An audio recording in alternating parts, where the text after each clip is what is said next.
बिस्मिल्लाहिर्रहमानिर्रहीम। अस्सलाम वालेकुम students, I am Mohammad Fawad Malik. Students, हम चैप्टर नंबर 14 कर रहे थे और आज के हमारे आर्टिकल का नाम है गैल्वेनोमीटर। तो आइए आज का लेक्चर स्टार्ट करते हैं। स्टूडेंट्स, चैप्टर नंबर 13 में हमने करंट को काफ़ी डिटेल से डिस्कस किया था और उसकी टाइप्स भी हमने स्टडी की थी, लेकिन वहां पे हमने कोई करंट मेजरिंग डिवाइस स्टडी नहीं किया था। तो स्टूडेंट्स, गैल्वेनोमीटर वो डिवाइस है जो कि करंट को मेजर करने के लिए यूज किया जाता है। तो आइए अब इसका ऑब्जेक्टिव लिखते हैं। कहता है कि it is an electrical device used to detect the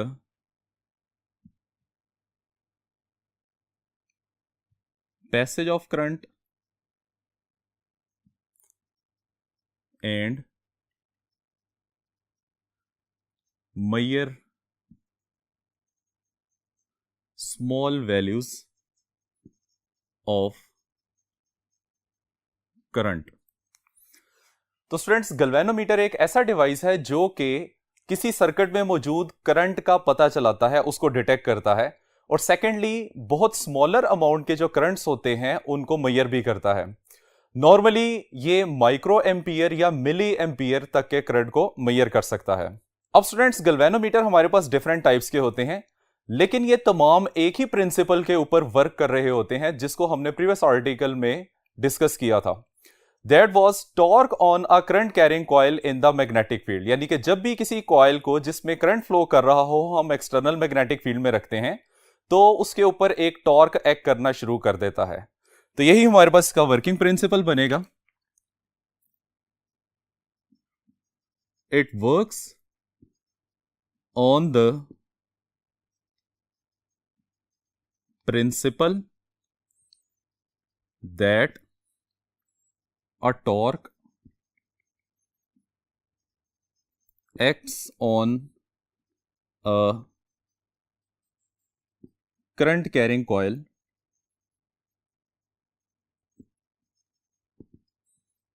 in the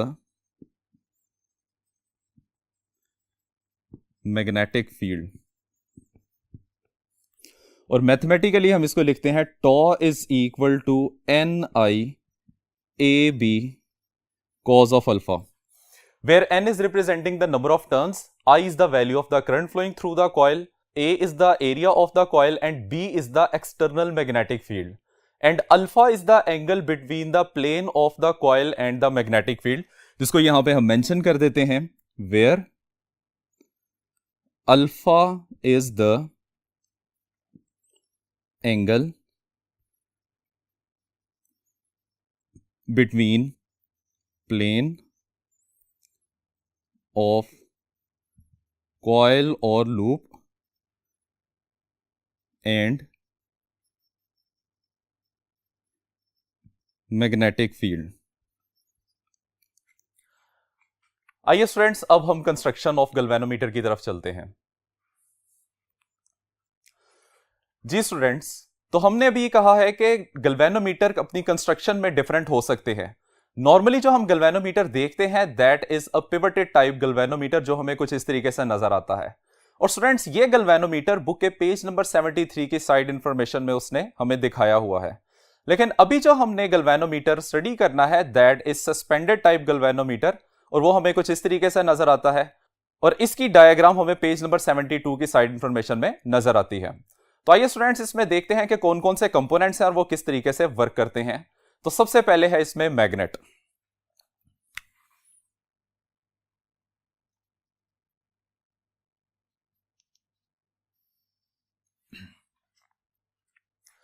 students, इसमें एक हॉर्स शू मैग्नेट यूज किया जाता है जिसका एक नॉर्थ पोल है और एक साउथ पोल है। अगर हम दोनों पोल्स के दरमियान में मैग्नेटिक फील्ड लाइंस ड्रॉ करते हैं तो ये हमें कुछ इस तरीके से नजर आएंगी। अब स्टूडेंट्स, हम इस फील्ड को कुछ स्ट्रॉन्गर बनाना चाहते हैं, तो उसके लिए दो सॉफ्ट आयरन के ऐसे पीसेस इन पोल्स के साथ अटैच करेंगे जो कि कनकेव शेप्ड होते हैं। अब जब आप ये पोल्स अटैच कर देते हैं तो उससे बनने वाला फील्ड हमें कुछ इस तरीके से नजर आएगा। अब स्टूडेंट्स, आप दोनों फील्ड्स को देख सकते हैं कि अब जो फील्ड हमें मिल रहा है वो पहले वाले फील्ड के मुकाबले में स्ट्रॉन्गर है, क्योंकि यहां पे डेंसिटी ऑफ लाइंस इंक्रीज कर चुकी हैं। तो स्टूडेंट्स यहां पे पोल फेसेस कनकेव करने से हमें यह फायदा मिलता है कि मैग्नेटिक फील्ड की वैल्यू को स्ट्रॉन्ग किया जा सकता है। तो हम ये लिख लेते हैं यहां पे, अ horseshoe magnet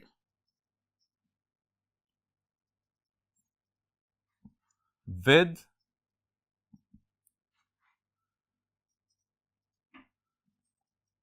concave shaped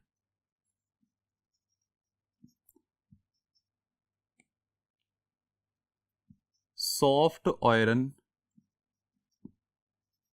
pieces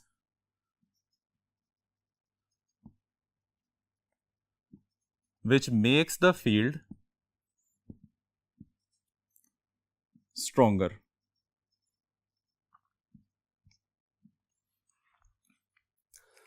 students, दोनों पोल्स के दरमियान में एल्यूमिनियम का एक रेक्टेंगुलर फ्रेम होता है जिस पे हम ऐसी कॉपर वायर से एक कॉइल बनाते हैं जिस पे बहुत ही थिन लेयर इंसुलेशन की होती है।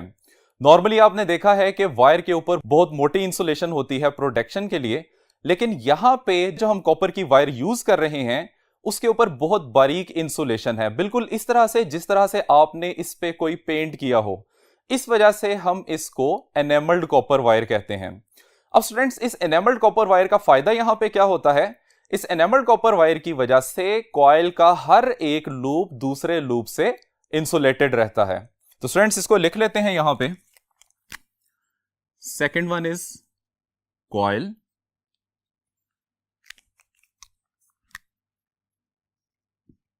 a coil C is wound on a rectangular aluminum frame by an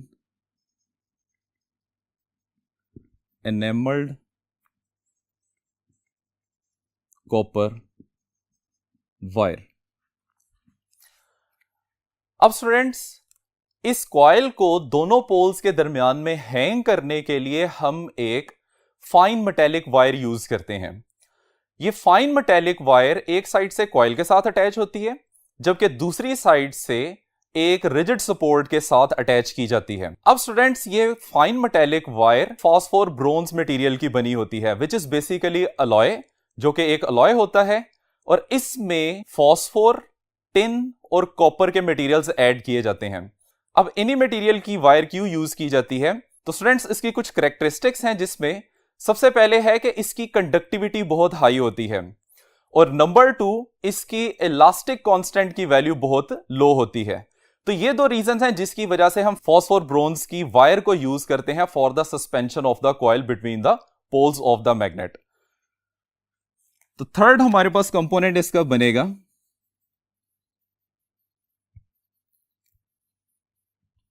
suspension wire.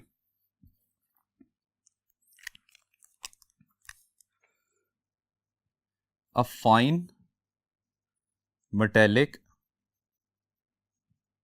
wire is used to suspend coil between poles of magnet। This wire is made up of an alloy called phosphor bronze, which contains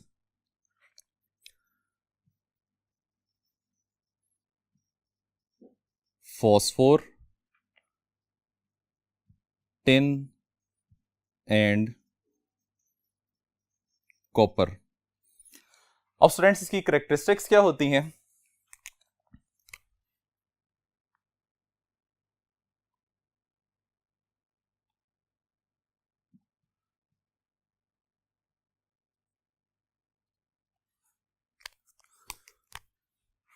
number one, it has high conductivity.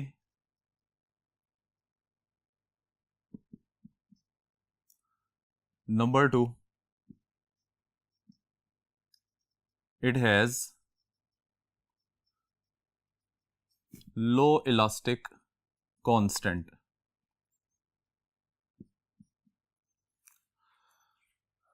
और student, ये phosphor bronze wire current lead के तौर पे भी act करती है। Current lead basically वो path होता है जिसके थ्रू करंट कॉइल के अंदर या कॉइल से बाहर ले जाई जा सकती है। तो यहां पे हम ये पॉइंट भी मेंशन कर देते हैं, it acts as one current lead. जी स्टूडेंट्स, कॉइल की अदर साइड पे भी हम फॉस्फोर ब्रोन वायर्स यूज करते हैं, लेकिन ये वायर एक लूजली बाउंडेड स्पाइरल ई के साथ कनेक्ट होती है। अब स्टूडेंट्स, ये जो लूजली बाउंडेड स्पाइरल ई होता है, इसके दो काम होते हैं। एक तो ये सेकंड करंट लीड के तौर पे काम कर रहा होता है, यानी कि गैल्वेनोमीटर का सेकंड टर्मिनल बनाता है, और दूसरा ये रीस्टोरिंग टॉर्क प्रोड्यूस करता है। तो इसको हम लिख लेते हैं,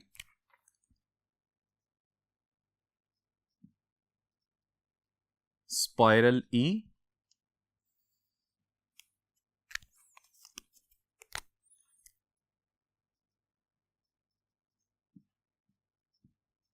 other side of coil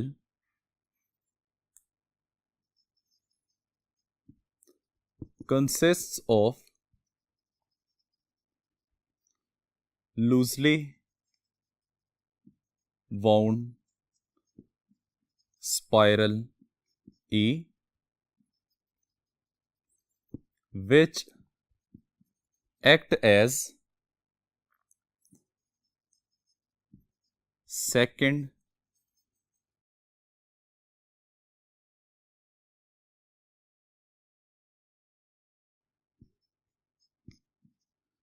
it brings the coil back to its mean position, or it provides restoring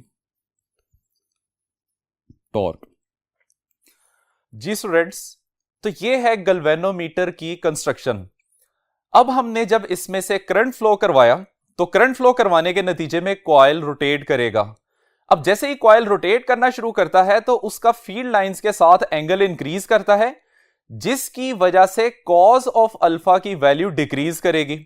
और जब कॉज ऑफ अल्फा की वैल्यू डिक्रीज करती है, तो एक्ट करने वाला टॉर्क भी डिक्रीज होना शुरू हो जाता है। और आप देख सकते हैं कि अगर हम एंगल की वैल्यू इंक्रीज करते हैं इस तरह से कि कॉइल का plane magnetic lines of force के परपेंडिकुलर आ जाए, तो इस वक्त अल्फा की वैल्यू 90 डिग्री हो जाएगी और कॉरेस्पॉन्डिंग कॉइल पे एक्ट करने वाला टॉर्क 0 हो जाएगा। यानी कि इन सिंपल वर्ड्स हम ये कह सकते हैं कि टॉर्क ओरिएंटेशन ऑफ कॉइल पे डिपेंड करता है। हम चाहते हैं कि टॉर्क ओरिएंटेशन ऑफ कॉइल पे डिपेंड ना करे, तो उसके लिए हम एल्यूमिनियम के रेक्टेंगल के अंदर एक सॉफ्ट आयरन से बना हुआ सिलेंडर इंसर्ट कर देते हैं। अब स्टूडेंट्स, जब आप ये सिलेंडर इंसर्ट करेंगे, तो इस सिलेंडर की हाफ साइड जो कि नॉर्थ पोल को फेस कर रही है वो साउथ पोल बन जाएगी, और अदर हाफ साइड जो कि साउथ पोल को फेस कर रही है वो नॉर्थ पोल बन जाएगी, जिसकी वजह से मैग्नेट के नॉर्थ पोल से निकलने वाली फील्ड लाइंस सिलेंडर के साउथ पोल में टर्मिनेट हो जाएंगी, और सिलेंडर के नॉर्थ पोल से निकलने वाली फील्ड लाइंस मैग्नेट के साउथ पोल में टर्मिनेट हो जाएंगी। इस तरह से बनने वाला field radius of the circle के अलोंग है, जिसकी वजह से हम इस मैग्नेटिक फील्ड को रेडियल फील्ड कहते हैं। अब स्टूडेंट्स, हम कॉइल को दोनों पोल्स के दरमियान में डिफरेंट ओरिएंटेशंस के ऊपर प्लेस करते हैं। अब ये फर्स्ट प्लेसमेंट है, जिसमें आप देख सकते हैं कि कॉइल का मैग्नेटिक लाइंस ऑफ फोर्स के साथ एंगल 0 है। अगर हम इसको फर्दर रोटेट करवाते हैं तो इस सिचुएशन में भी आप देख सकते हैं कि coil magnetic lines of force के साथ पैरेलल है, यानी कि अभी भी अल्फा की वैल्यू 0 आ रही है। हम इसको थोड़ा सा और रोटेट करवा देते हैं, और रोटेट करवाएंगे तो अभी भी आप देख सकते हैं कि ये नेक्स्ट आने वाली लाइन के साथ पैरेलल हो जाता है और अल्फा की वैल्यू 0 रहती है। यानी कि हम कह सकते हैं कि आयरन का सिलेंडर रखने की वजह से रोटेशन टॉर्क को इफेक्ट नहीं करती। किसी भी पॉइंट के ऊपर अगर आप एंगल की वैल्यू देखते हैं तो अल्फा की वैल्यू हमेशा 0 आ रही है। इसकी वजह से मैक्सिमम टॉर्क हर ओरिएंटेशन के ऊपर एक्ट करता है। यानी कि जो हम चाहते थे कि टॉर्क ओरिएंटेशन पे डिपेंड ना करे, वो हम अचीव कर सकते हैं अगर आप सॉफ्ट आयरन का एक सिलेंडर एल्यूमिनियम के फ्रेम के अंदर इंसर्ट कर देते हैं। आइए स्टूडेंट्स, अब हम इस पॉइंट को लिख लेते हैं।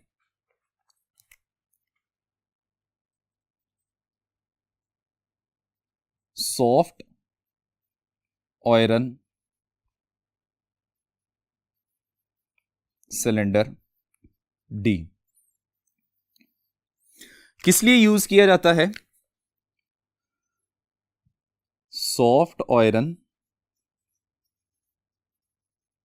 Cylinder D makes the field radial and stronger. Also,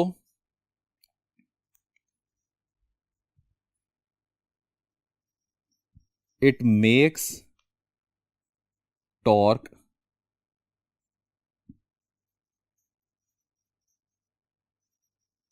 independent of orientation of coil. तो स्टूडेंट्स, यहां तक इसकी कंस्ट्रक्शन हो जाती है कंप्लीट। आइए अब हम इसकी वर्किंग की तरफ चलते हैं।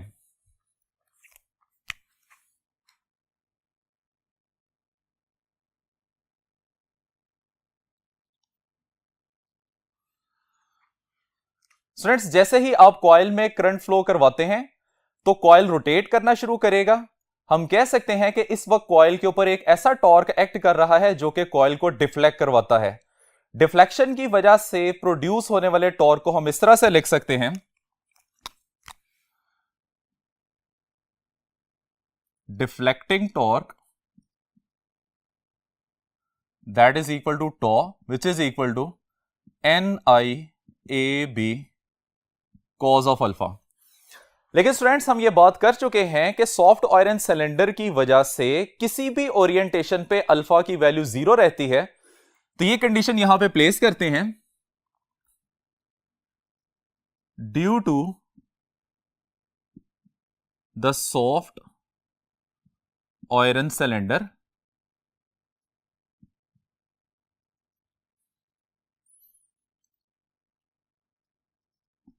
The angle between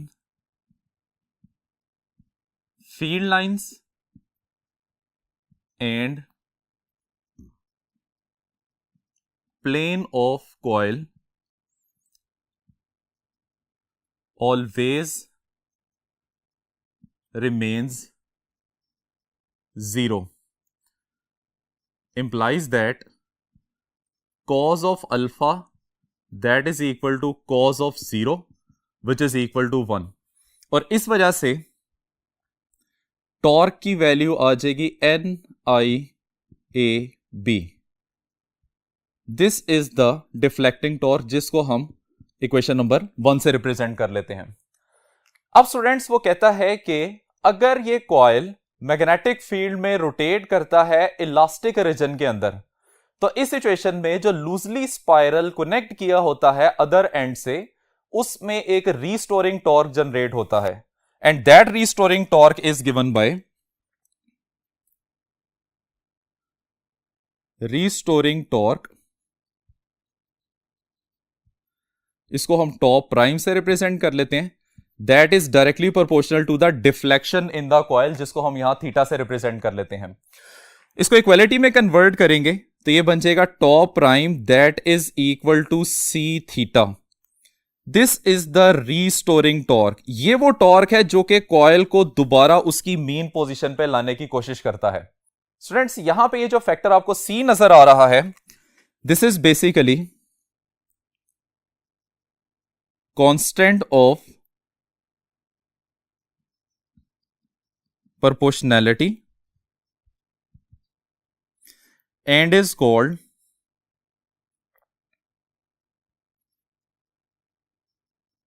torsional couple। अब स्टूडेंट्स, ये टॉर्शनल कपल क्या होता है, आइए देखिए।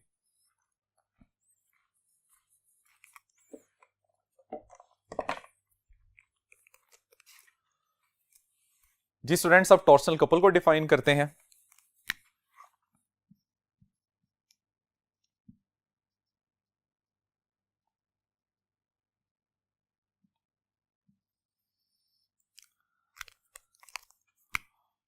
From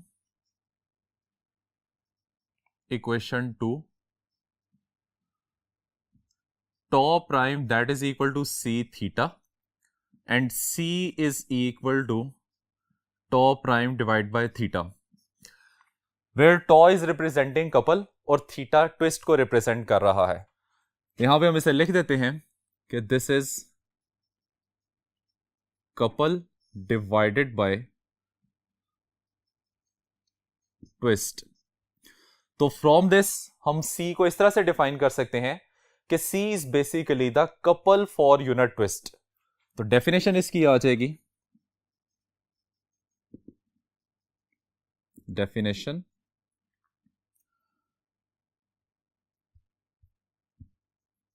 torsional couple is defined as it is the couple for unit twist। अब स्टूडेंट्स, यहां पे हमारे पास दो किस्म के टॉर्क्स आ चुके हैं। एक वो टॉर्क है जो करंट के फ्लो करने की वजह से होता है, जिसको हम डिफ्लेक्टिंग टॉर्क का नाम देते हैं। दूसरा रीस्टोरिंग टॉर्क है जो कि कॉइल को दोबारा उसकी मीन पोजीशन के ऊपर लाने की कोशिश करता है, जिसको हम रीस्टोरिंग टॉर्क कहते हैं। तो students, under the action of these two torques, coil किसी एक पॉइंट पे रेस्ट पोजीशन में आ जाएगा या इक्विलिब्रियम पोजीशन में आ जाएगा। स्टूडेंट्स, उस वक्त इन दोनों टॉर्क्स की मैग्नीट्यूड एक दूसरे के इक्वल होगी। तो ये हम एक्सप्लेन कर लेते हैं अब। At equilibrium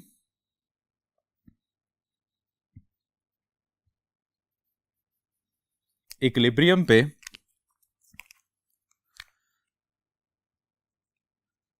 deflecting torque is equal to restoring torque. ये दोनों टॉर्क्स मैग्नीट्यूड में इक्वल हैं, डायरेक्शन में एक दूसरे के ऑपोजिट हैं, इस वजह से एक दूसरे को कैंसिल कर देंगे और नेट इफेक्ट कॉइल के ऊपर जीरो हो जाएगा, जिसकी वजह से कॉइल उसी पॉइंट पे स्टेशनरी रहेगा।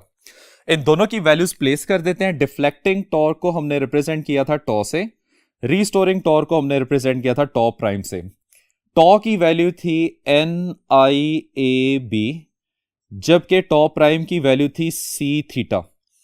अब स्टूडेंट्स, ये हमारे पास एक इक्वेशन बन चुकी है। अब इस इक्वेशन से हमने करंट की वैल्यू फाइंड करनी है। उसकी वजह यह है कि galvanometer is a device used to measure the smaller values of current.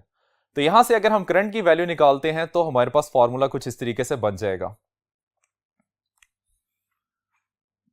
I is equal to C theta divided by BAN, और इसको हम लिख सकते हैं I is equal to C divided by BAN और थीटा।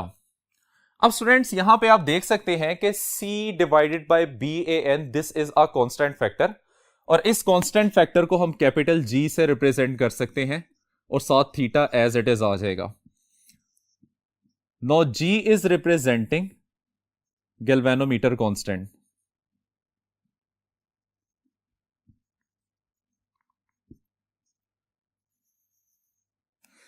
अब स्टूडेंट्स किसी भी सस्पेंडेड टाइप गल्वेनोमीटर के लिए हमें गल्वेनोमीटर के कांस्टेंट की वैल्यू का पता होता है। गल्वेनोमीटर की निडल हमें जो भी डिफ्लेक्शन देती है, उस डिफ्लेक्शन को हम इस कांस्टेंट जी से मल्टीप्लाई करते हैं तो हमारे पास करंट आ जाती है। यानी कि हम कह सकते हैं कि गल्वेनोमीटर एक ऐसा एम मीटर है जो कि करंट मेजर करता है, लेकिन उसकी मेजरमेंट एम्पियर्स में नहीं होती। वो हमें इस थीटा डिफ्लेक्शन की फॉर्म में मेजरमेंट देता है, जिसको हम जी के साथ मल्टीप्लाई करते हैं, तब हमारे पास करंट एम्पियर में आती है। तो फ्रॉम दिस रिलेशन हम ये भी लिख सकते हैं कि अगर हम इस कांस्टेंट फैक्टर को खत्म करेंगे तो इक्वालिटी डायरेक्टली प्रोपोर्शनल में कन्वर्ट हो जाती है। तो रिलेशन बन जाएगा I is directly proportional to theta. मतलब यह है कि जितना ज्यादा डिफ्लेक्शन होगा, सर्किट में फ्लो करने वाला करंट भी उतना ही ज्यादा होगा, जो कि हमने इसकी डेफिनेशन में भी लिखा था कि galvanometer is used to detect the passage of current. अगर आप किसी करंट के पाथ में गल्वेनोमीटर को अटैच कर देते हैं तो इसका डिफ्लेक्शन हमें यह बताता है कि सर्किट से फ्लो करने वाला करंट स्ट्रेंथ में ज्यादा है या स्ट्रेंथ में कम है। तो स्टूडेंट्स, अगर हमें डिफ्लेक्शन की वैल्यूज का पता चल जाए तो हम करंट को मेजर कर सकते हैं। गल्वेनोमीटर के डिफ्लेक्शन के लिए कुछ स्पेशल मेथड्स यूज किए जाते हैं, जो कि हम नेक्स्ट लेक्चर में डिटेल से डिस्कस करेंगे। आज का लेक्चर यहां तक ही है। उम्मीद करते हैं कि आपको समझ आ गया होगा। इजाजत चाहते हैं। अल्लाह हाफिज।